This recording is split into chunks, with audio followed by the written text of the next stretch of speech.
Hello, in front of me I've got NGS Roller Slang speaker. In this video I'll show you how to manage control panel.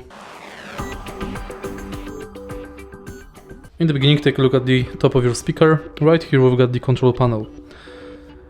First button on the left side activates voice assistant. Buttons minus and plus increase or decrease volume or changes the song. Here we've got the power button, and here we've got the mode button next to which we can change source. In the end we've got the play pause button. On the back of the speaker, behind this cover, we've got the charging port, USB port, SD card slot and aux jack. If you find this video helpful, please leave like, comment and subscribe.